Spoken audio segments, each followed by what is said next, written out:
nossa segunda tarde, ontem foi a primeira tarde, hoje é a segunda, né, nossas palestras da Escola de Geometria. E hoje a gente inicia com o professor Heraldo. O professor Heraldo é da Universidade Federal da Paraíba.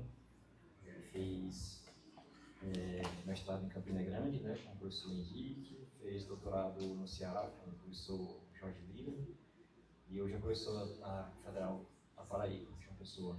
O professor Heraldo vai falar sobre resultado de rigidez para sociedade totalmente aprisionados em vias distâncias de Lorentz e Laplaciano, infinito Laplaciano.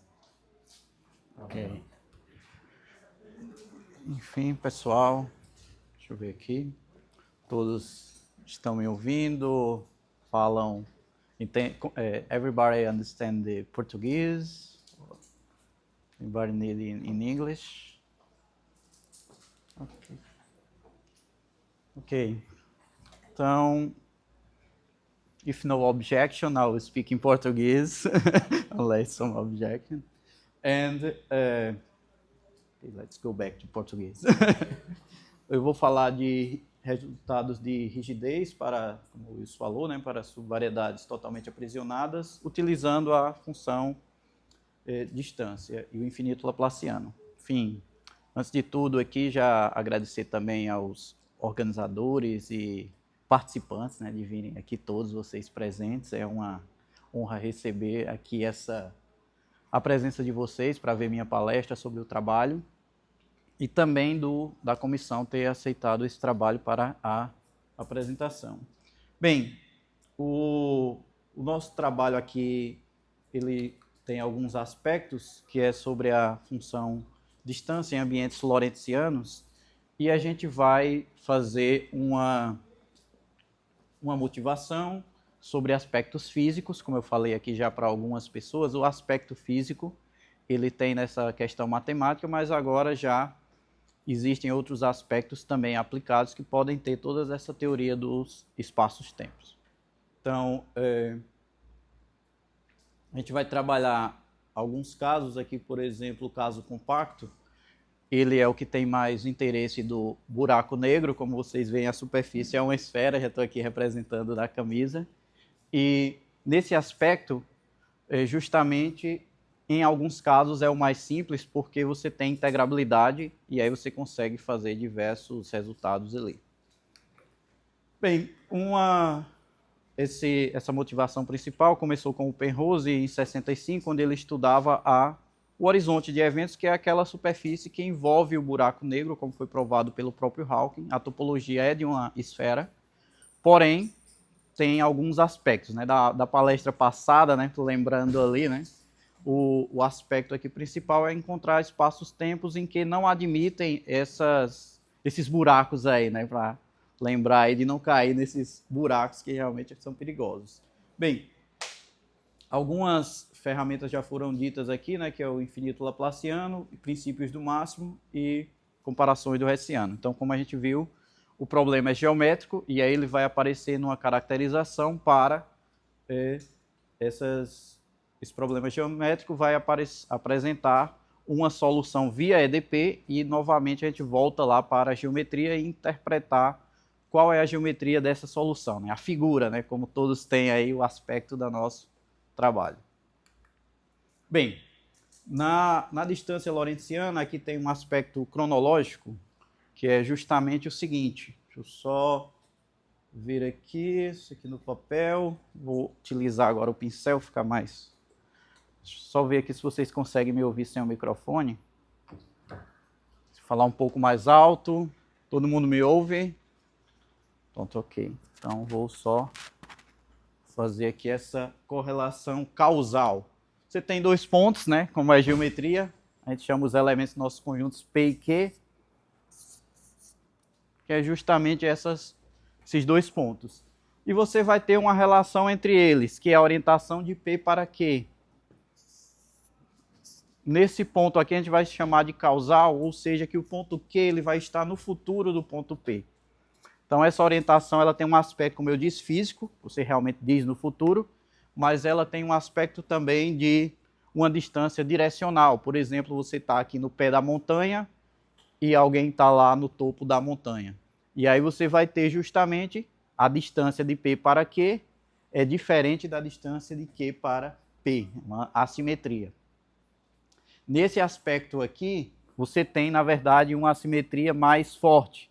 Você vai calcular uma distância de P para Q, ela pode dar finita, e a distância reversa pode dar, de fato, infinita, porque a geodésica, a curva, na verdade, ela não é reversível. E esses parâmetros é que no espaço lorentziano a gente tem uma métrica que ela está relacionada diretamente com as 4 coordenadas, 3 espaciais e uma temporal. E aí, nesse aspecto, você vai ter essa figura aqui da... Só voltar aqui um pouco antes dessa figura, que você vai ter 2 conjuntos específicos aqui, que é o I+, e o J+. Primeiramente se eu consigo deslocar desse ponto P até o ponto Q, alguma partícula material. Então, ela vai ter que ser transportada numa velocidade inferior à da luz. Então, ela vai estar nesse aspecto aqui de P, está muito menor do que o Q, está atrás de T. De Q. Nesse outro aspecto aqui, P menor ou igual do que esse Q aqui,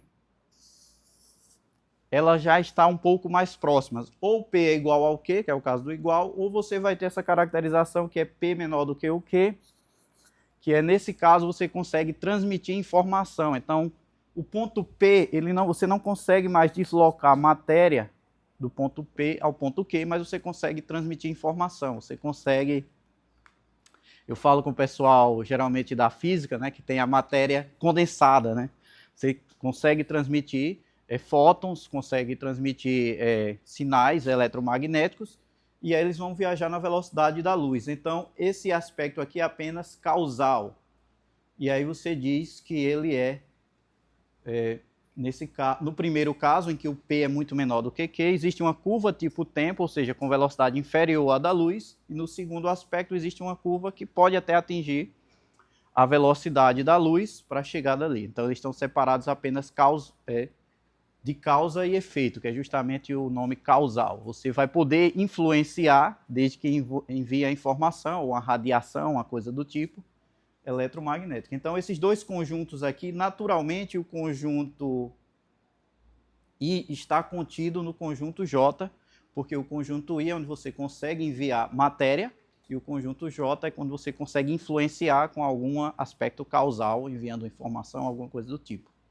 Então, esse conjunto aí, naturalmente, ele é no espaço-tempo, né? Então, é o R cartesiano R3 na topologia quadridimensional. Bem, e a figura aqui ela é muito específica, que ela está no L4, porque é uma questão de simplificar o desenho, mas você pode ter geometrias que envolvem mais curvatura, mas você tem aqui essa esfera, que é o D igual a 1, está aqui em verde, especificamente, que é o daqui a 1 segundo. Então, aqui é o tempo, as geodésicas que saem dessa origem O e estão com uma distância D igual a 1. Então, ali você tem uma unidade de tempo ali para medir. E essa distância, notem que quanto mais... Não é uma esfera mais compacta, né? Então, quanto mais distante você está horizontalmente da origem, mais o ponto no hiperbólico, aqui isso aqui é um espaço hiperbólico, ele vai se distanciando, né? Essa equação aqui, para quem gosta de equações em vez de figuras, né? A figura já está tudo aí na geometria, mas aí, para quem gosta de equações, aqui é o menos T2 mais x ao quadrado mais y ao quadrado mais z ao quadrado igual a menos 1. Então, aqui por uma questão lorentziana, você tem essa métrica. O ponto zero, ele influencia esse hiperboloide em 1 segundo enviando matéria. E no cone de luz, aí você tem o aspecto causal. Então, tudo que tiver nesse cone pode chegar ali na velocidade da luz, então informações podem ser um aspecto causal. Então, voltando para o nosso conteúdo de maneira geral, de maneira simplificada nessa figura, a gente vai pegar uma superfície que pode ser compacta ou não compacta, como por exemplo a superfície que envolve a geometria do buraco negro, né, que é uma esfera, ou não compacta, como é o hiperbólico, o próprio espaço hiperbólico aqui. Como a gente imagina de dimensões arbitrárias, né? Então você pode imaginar aqui, por exemplo, que essa curva que está aqui em roxo, ela é uma superfície ou uma subvariedade com codimensão 2, porque aqui justamente o hiperbólico ele tem codimensão 1, é uma superfície, e aqui você tem essa subvariedade ali que está dentro do espaço-tempo, né? Por exemplo, a gente vai pegar uma subvariedade de codimensão 2 por aspectos físicos, mas poderia ser arbitrária também. E aí a gente, nesse caso, dos nossos resultados, de maneira geral, vai mostrar que ela é desse tipo aqui. Ela está aprisionada, por isso o nome totalmente aprisionada, em uma esfera desse tipo, d igual a 1, que a distância vai dar 1 aqui, que é justamente o caso dessa superfície aqui em roxo. Não necessariamente ela vai estar como um espaço hiperbólico aqui, como na figura, mas ela vai ter que estar num conjunto de nível da função distância lorentziana, que a função distância lorentziana é... Notem que todo esse conjunto aqui em verde, ele é unitário. Então, são vetores unitários na nossa distância aqui lorentziana. Então, ali a distância de 1 segundo, digamos, nesse aspecto temporal. Bem, então, como eu já fui dito, ali tem a figura em dimensão baixa. A gente pode pegar a figura aqui em dimensão geral. Então, vai ser uma sigma n numa variedade lorentziana, m. E aqui a gente vai ter uma métrica em sigma, vai ser riemanniana para a gente ter, mas no ambiente é lorentziana, ou seja, pode ser um Lorentz-Minkowski ou coisas mais gerais. E o aspecto aqui são as fórmulas de Gauss que funcionam da mesma maneira, a curvatura média e também a segunda forma fundamental. Bem, um aspecto importante aqui que a gente tem é a segunda forma fundamental aplicado em vetores repetidos. Nesse aspecto aqui, o conceito do Penrose ele foi desenvolvido para a curvatura média. E a gente trabalhou com uma simetria maior. O nosso objeto, por não se tratar de uma superfície ou subvariedade compacta, foi exigido um peso maior, que é o que a gente chama de totalmente aprisionada, que é a segunda forma fundamental, está apontando para o futuro, ou seja, está apontando para cima, porque nesse aspecto aqui, como a gente está no espaço quadridimensional, para cima é o tempo positivo e, portanto, é o aspecto aí. Estão ouvindo bem aí? Então, vamos continuar aqui. Bem, aí chegamos na parte das equações. Então, para quem gosta aí de EDP e de fórmulas, temos as equações principais que vão ter esse aspecto aí do infinito laplaciano. Algumas curiosidades, né? Mas aí essencialmente é um curso básico de cálculo 3, você veria o cálculo disso daí no R3. Mas é numa variedade qualquer, então tem um aspecto particular da variedade. Porém, um lema principal, aí é que está a história desse lema. Esse lema ele é devido a alguns colegas, né, cearenses e piauienses também, e italiano também. Então, esses três colegas fizeram, que é o Luciano Mari, Damião Araújo e também o Leandro Pessoa, né, que é aqui da casa, está organizando o evento. E esse lema eles fizeram para uma variedade com métrica Finsler, para quem já viu, é mais geral do que uma métrica riemanniana, e tem esse aspecto que eu falei, que é do pé da montanha acima da montanha. Então você não vai dizer que a distância de baixo para cima é a mesma de cima de P até aqui, porque justamente existe uma preferência. E no modelo lorentziano a gente tem uma antissimetria muito, digamos, diversa, porque a distância de P a Q é finita e de Q a P é infinita. Então essa simetria já é natural, que é impossível fazer o processo reverso. Então você imagina um ponto dentro do buraco negro e outro fora. Então vai ter esse mesmo aspecto. A distância do que está fora até o que está dentro é finita, mas a outra distância reversa é infinita, que não tem geodésica ali ligando. Então você tem esses dois aspectos.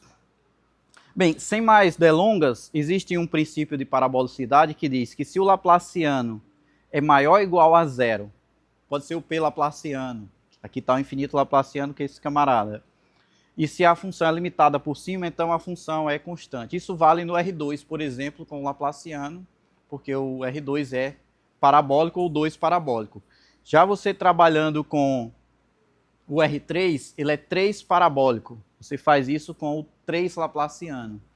Porém, o que os nossos colegas provaram foi que se a sua variedade ela é completa, na verdade eles chamam de forward completa, ou seja, completa para frente, você vai, porque é do Finsler, né? Então é um conceito de completude, mas no nosso caso aqui de Riemanniana vai ser completa apenas. Então ela vai ser infinito parabólica. Então completude vai valer a mesma coisa para o infinito laplaciano. Então existem aspectos de, você pode pensar em uma variedade, pegar uma métrica conforme que ela ainda fique completa, então ela também continua sendo infinito parabólica. E você pode ter também, por exemplo, no R2, você pega uma métrica conforme ao R2, também é parabólico, porque variedades, parabolicidade é um invariante por mudanças conforme. Bem, e aqui você vai ter esse controle, e aí aqui é a filosofia geral do resultado, e aí você vai conseguir que se essa U seja constante, a gente vai precisar de uma U adequada no nosso problema geométrico, e vai justamente mostrar o nosso resultado. Bem, primeiramente a gente pega a função distância, que já é um pouco diferente para quem está acostumado com a distância geométrica, porque aqui a gente vai pegar o supremo dos comprimentos dessas curvas que são dados com essa geometria lorentziana, e não o ínfimo, porque justamente a métrica é revertida por conta do sinal. Quando você vai pegar uma curva tipo tempo, o V ou alfa' vezes alfa' dá menor que zero, você tem que reverter o sinal para tirar a raiz e faz a integral da mesma maneira que a gente faz o comprimento de uma curva no riemanniano, né? Ou seja, no euclidiano. Porém, tem esse aspecto aí. Bem, essa função ela vai ter dois aspectos aqui, ela é apenas definida no conjunto maior, né? Ou seja, na região de influência, e ela é suave na região, digamos, de transporte de matéria, que é o I+. E aí você vai ter um aspecto interessante, é que o gradiente dessa distância é um vetor tipo tempo, né? Não falei aqui diretamente dos vetores tipo tempo, na verdade é uma geodésica tipo tempo. E aí você vai ter esse aspecto é que a velocidade dessa geodésica está inferior à velocidade da luz. Então, como eu disse, é uma geodésica material, consegue transportar. Bem, a função específica que a gente vai trabalhar é essa função distância, porque lembre-se, a gente tem que concluir na nossa filosofia de resultado que que a nossa subvariedade está contida em um daqueles hiperbólicos que é justamente os level 7, que são as esferas, porém elas são hiperbólicas, elas deixam de ser compactas, que são aquelas regiões, digamos, de equidistância. Tem a esfera do passado também, mas matematicamente a conta é a mesma. É só você ver o filme voltando ali e o aspecto é só mudar os sinais das equações. Por exemplo, esse princípio do máximo que foi enunciado, ele pode ser enunciado ao contrário, com você dizendo que o laplaciano infinito é menor ou igual a zero, basta multiplicar por menos 1.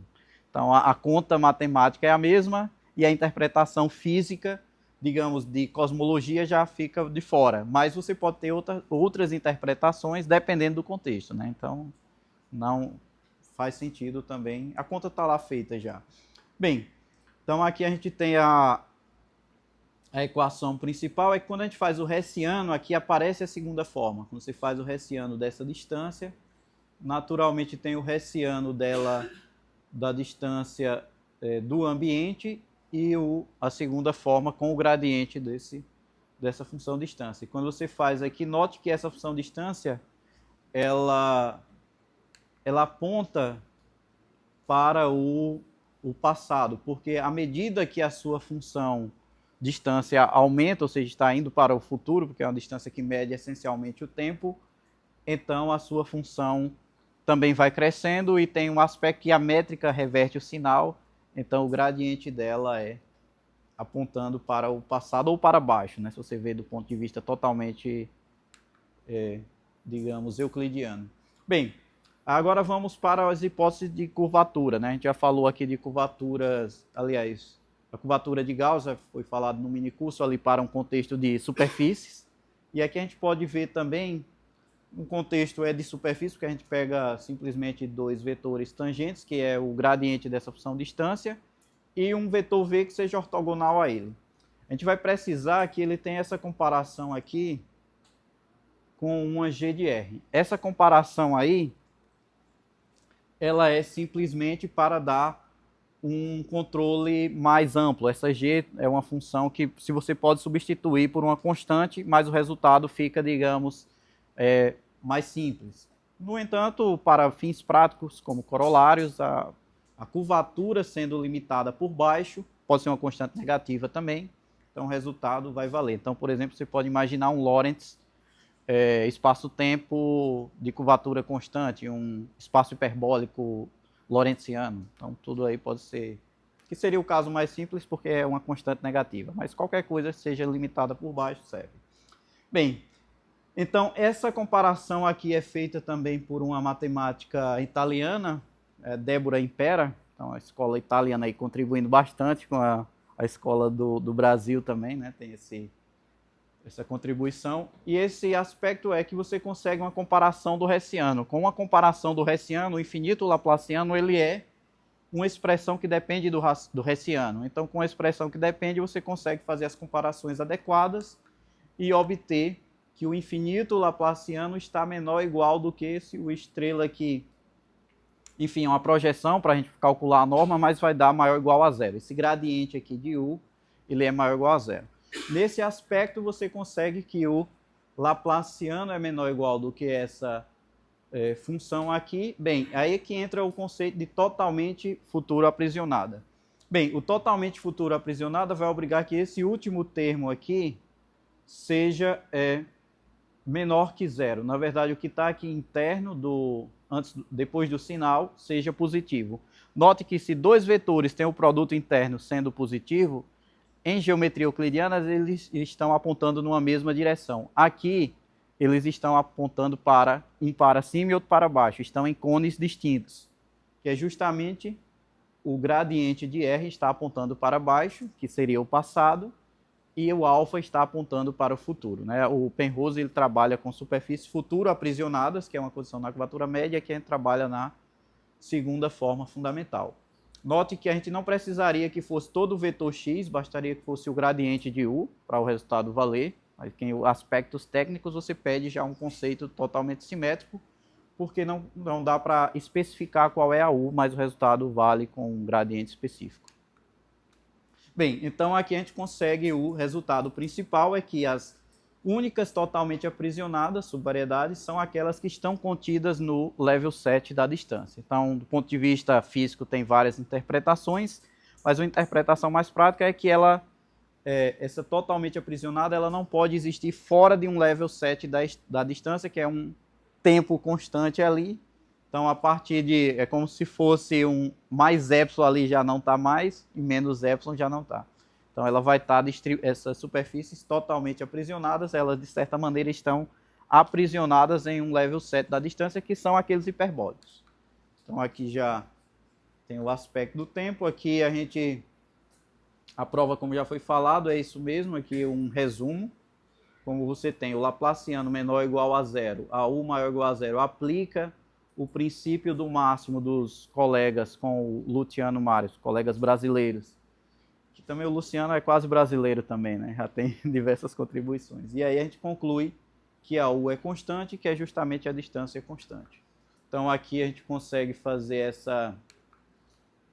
essa caracterização, isso aqui da Débora Impera, que tem esse princípio aqui, e a gente consegue esses resultados. Bem, existe aqui, devido ao tempo não vou falar tanto, mas você pode imaginar a distância até uma superfície. Como a gente tem a distância até um ponto, você pode imaginar também a função distância até uma superfície que a gente chama de acronal, que seria tipo um dado inicial do universo. Então, você pode imaginar o seu ponto no universo não a distância a uma origem fixada, mas toda uma superfície ali que vai ser a quanto tempo ele está daquela superfície. Como a gente faz a distância de um ponto até uma superfície no euclidiano mesmo. Bem, então esse aspecto, as fórmulas essencialmente funcionam de maneira similar e tem alguns outros conceitos com a curvatura média, mas como eu falei já, o aspecto principal foi usar, ao invés da curvatura média, a segunda forma fundamental para abranger o caso não compacto, porque o caso compacto geralmente recai na curvatura média. Você pode usar uma parabolicidade para a curvatura média, mas aí tem que ter mais algumas caracterizações. O caso compacto tem alguns exemplos aqui, que são justamente coisas aprisionadas na função distância e os espaços hiperbólicos, como foi calculado. E aqui eu tenho só, enfim, aqui já tem os casos compactos e não compactos, mas algumas conclusões que eu gostaria de dizer é aqui em Finsler Perspectives, né, as perspectivas no Finsler.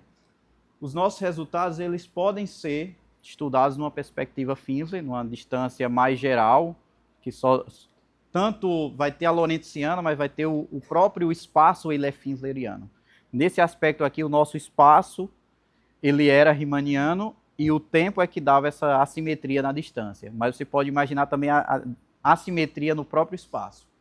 E aí tem a perspectiva de aplicar não só na física, digamos, na física de cosmologia, mas aplicar, por exemplo, em combate a incêndios, porque você vai ter regiões aprisionadas, seriam singularidades do tipo buraco negro, onde, por exemplo, se você está num combate a um incêndio, você sabe que o fogo ele não vai se propagar ou se expandir indiscriminadamente, vai ter regiões em que ele vai se acumular, então o combate ali não vai ser necessário, porque ele vai ficar acumulado ali, o cálculo vai ser feito. E, por exemplo, a equipe de combate, os bombeiros, eles também não podem adentrar ali, porque vai ser aprisionada aquela região, vai ser englobada tal qual uma singularidade. Então tem que fugir dessas singularidades e ir para as regiões em que ela se propaga. Então isso aí já o pessoal da Espanha também já trabalha bastante com isso. E é um aspecto tanto numérico, eu falei aqui dessa aplicação em específico, mas pode ter diversas áreas que tem esse tipo de singularidade, de redes neurais, que você vai ter as anomalias, esses pontos singulares, em que vão ter os clusterings, os acúmulos de alguma coisa ali, então vai ser justamente vai fazer o papel da singularidade do buraco negro ali. Então você vai ter diversas aplicações que vai envolver tanto os casos não compactos quanto a assimetria. Então, basicamente, como eu falei, né, tem aqui a foto do buraco negro, que tem justamente essa topologia esférica, que é compacta, mas você vai ter também uma coisa mais difusa, né? Que um incêndio, por exemplo, que é o fim aí, que é a radiação fria aí depois que tudo se espalha. E você tem também esse daí, que você vai ter justamente a propagação dos combates aos incêndios aí, tem essa perspectiva, fora as demais, né? Você tem várias possibilidades. Muito obrigado, pessoal.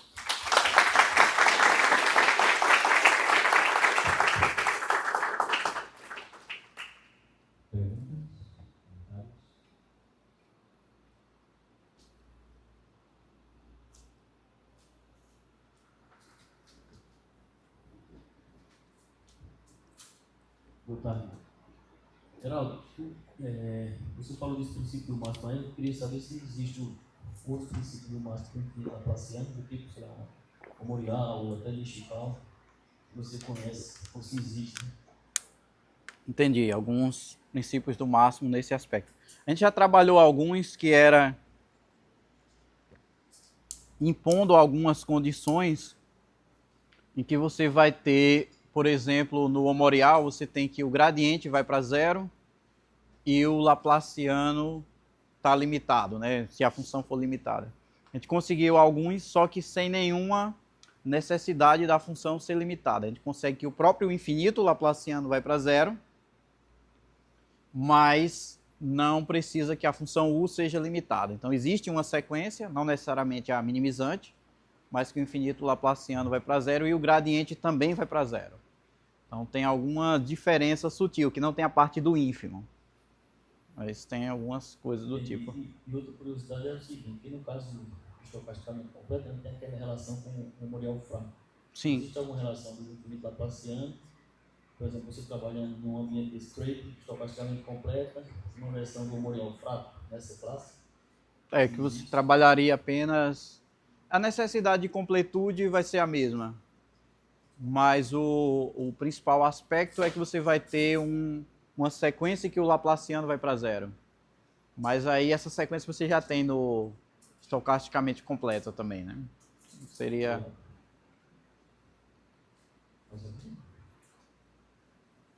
Vamos agradecer as pessoas. pessoal, obrigado.